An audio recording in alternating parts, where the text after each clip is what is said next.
Il entra dans le commissariat à la recherche de son fils.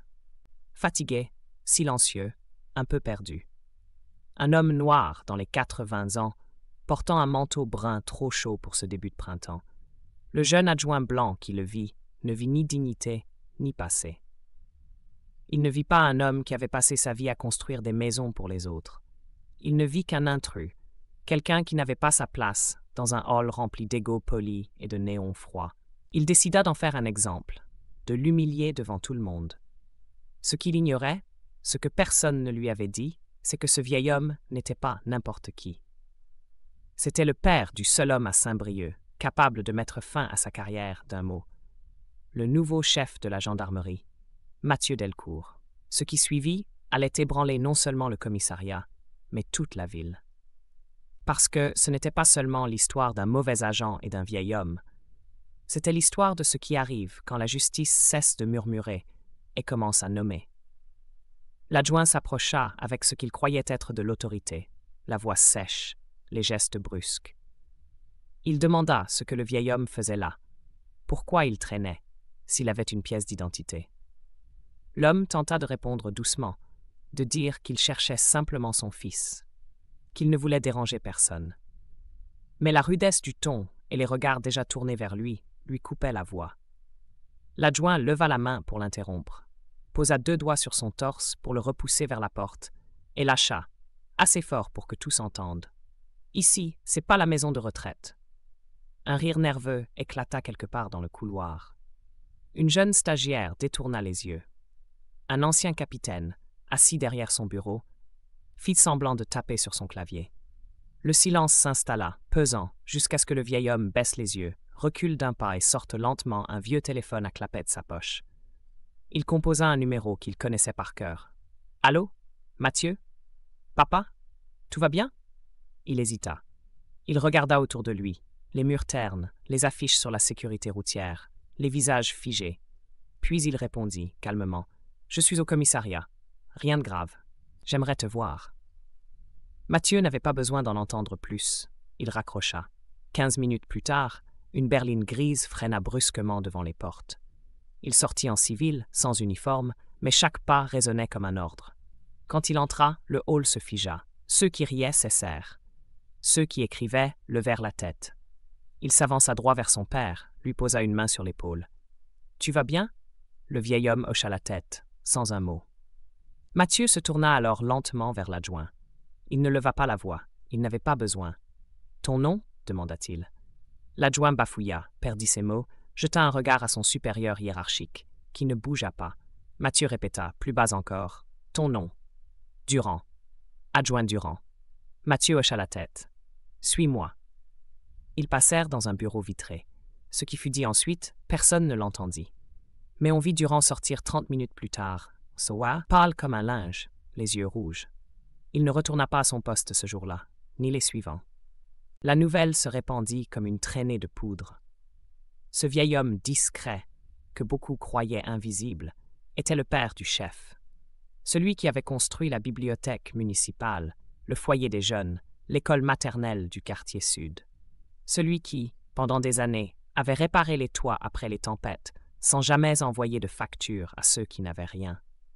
On se souvint soudain de ses mains abîmées, de son sourire timide, de sa manière de dire bonjour à chacun, même quand on ne répondait pas. Et maintenant, on apprenait qu'on l'avait humilié, devant témoins, par ignorance, par arrogance.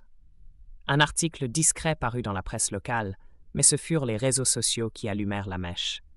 Une photo prise discrètement montrait Mathieu, main sur l'épaule de son père, et le texte accompagnant la photo disait simplement « Quand vous ne savez pas à qui vous parlez ». Les commentaires affluèrent. Des anciens élèves de l'école, des parents, des habitants, racontaient leurs souvenirs du vieil homme. Les gendarmes eux-mêmes, pour certains, commencèrent à s'interroger. Si on avait pu traiter ce monsieur comme un intrus, que dire des autres? Des anonymes, des sans-voix, des sans protection. Mathieu, quant à lui, ne donna aucune interview. Il ordonna une révision complète des protocoles d'accueil. Il imposa des formations obligatoires sur les biais inconscients, la dignité humaine, le devoir de service. Il fit installer un banc dans le hall, une plaque avec ces mots gravés. « Celui que tu regardes sans voir pourrait être celui qui t'a bâti un toit. Le vieil homme, lui, ne revint plus au commissariat, pas par rancune, mais parce qu'il n'en avait plus besoin. Son fils était là, et désormais la ville regardait autrement. Ce jour-là, à Saint-Brieuc, quelque chose avait changé. Ce n'était pas un scandale, pas un cri, pas une révolution. Juste un vieux monsieur debout dans un hall, et une vérité, si simple qu'elle en devenait puissante. Ce n'est pas l'uniforme qui fait le respect, c'est l'histoire que porte celui qui le reçoit. Et c'était l'histoire de ce qui arrive quand la justice cesse de murmurer et commence à nommer. Il était un peu plus de 8 heures quand Léon Delcourt sortit de la petite maison qu'il occupait depuis 1971. Une maison basse, aux volets écaillés par les saisons, nichée au fond d'une impasse que personne ne prenait plus. La lumière du porche était encore allumée, oubliée dans le flou d'une nuit agitée, où le sommeil avait cédé la place à des souvenirs trop lourds. L'air sentait l'herbe fraîchement coupée, le bitume humide, et un soupçon de chèvrefeuille porté par la brise.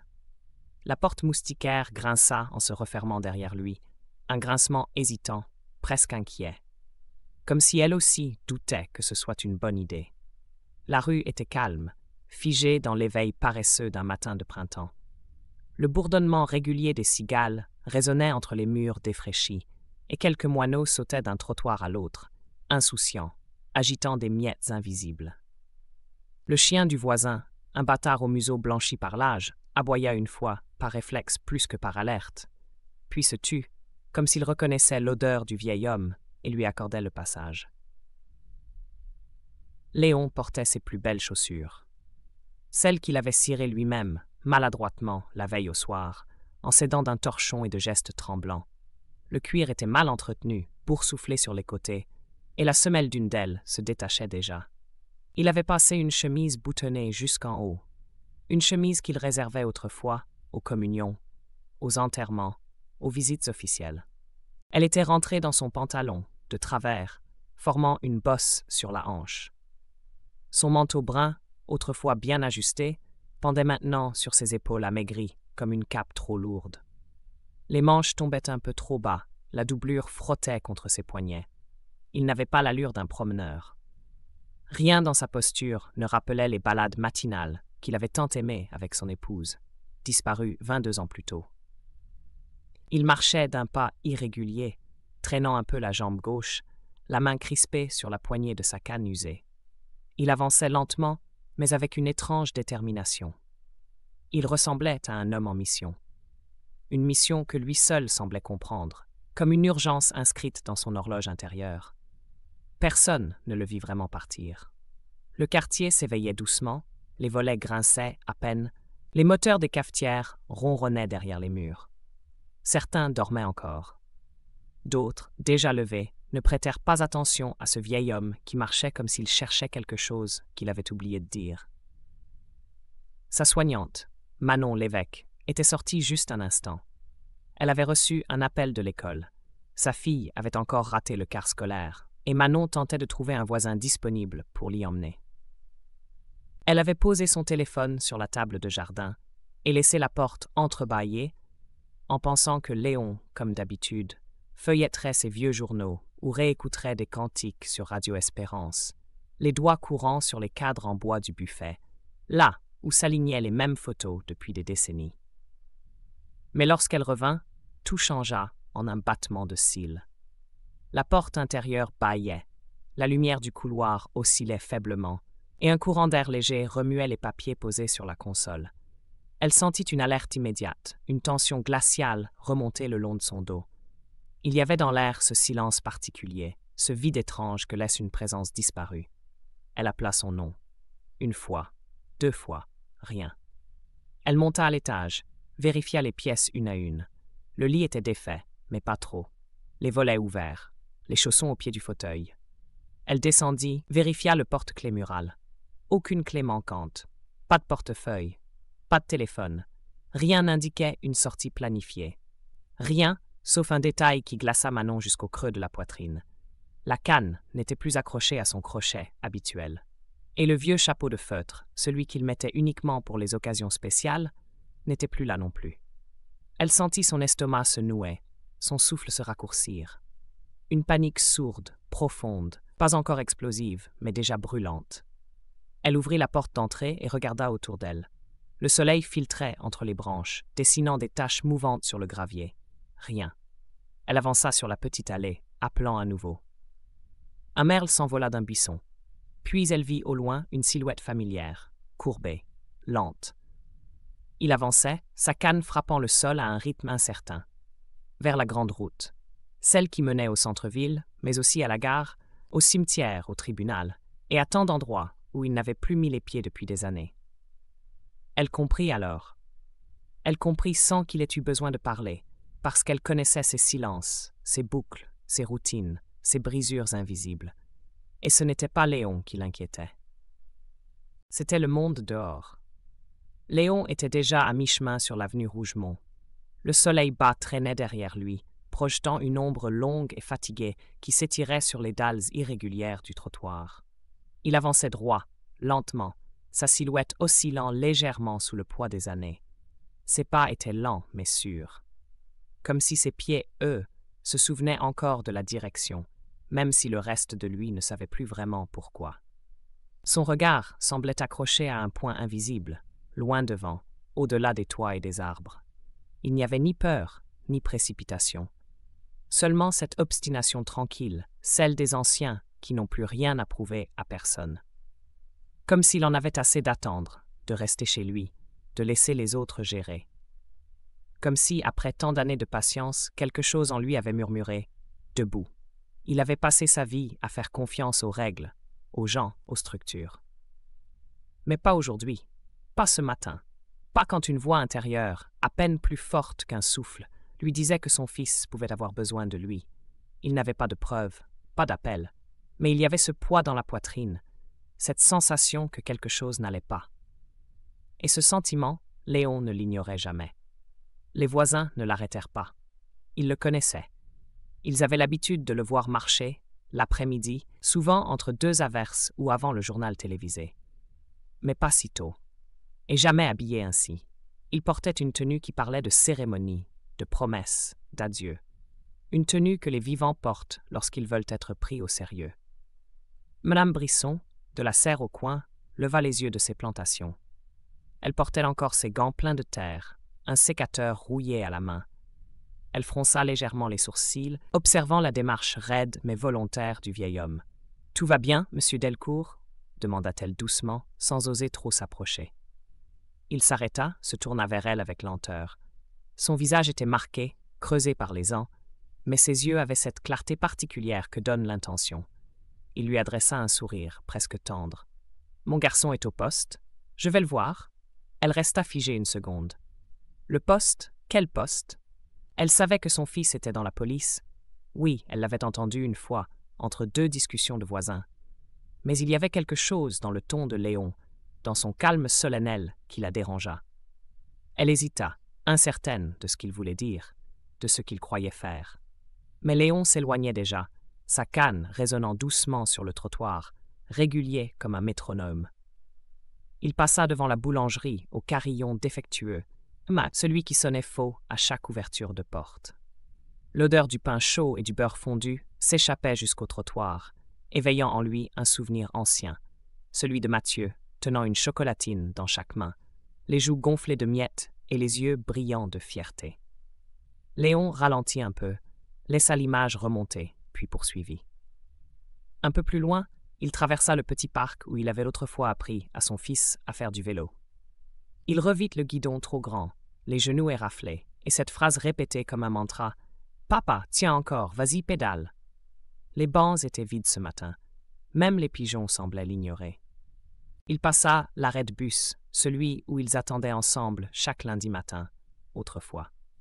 Mathieu en uniforme, lui avec un sac en bandoulière, riant des passants ou discutant de la météo comme deux vieux complices. Il y avait toujours un moment, juste avant que le bus arrive, où il se serrait la main sans un mot. Pas besoin. Tout était dit. Il longea l'église aux pierres fatiguées, celle où sa femme avait chanté pendant 30 ans, les dimanches et les veillées de Noël. Il s'arrêta une fraction de seconde, inclina légèrement la tête, comme pour saluer une mémoire encore vivante. il aurait pu entrer. Mais ce n'était pas là qu'il allait aujourd'hui. Chaque pas semblait réveiller un souvenir, certains nets, découpés dans le cristal d'une mémoire intacte. D'autres flous, comme de vieilles photos passées trop longtemps au soleil, leurs couleurs délavées, mais les formes encore reconnaissables. Il ne cherchait pas à les retenir, il les laissait venir, comme des témoins silencieux de ce chemin qu'il n'avait pas emprunté depuis longtemps. Deux adolescents passèrent en trottinette, les écouteurs vissés aux oreilles, un sac sur le dos, une énergie débordante. Ils ne le remarquèrent même pas. Léon ne leur en voulut pas. Il se rappela que lui aussi, un jour, avait traversé le monde sans voir ceux qui marchaient plus lentement. Le monde tournait vite, si vite. Mais Léon avançait à son rythme. Le seul qu'il connaissait.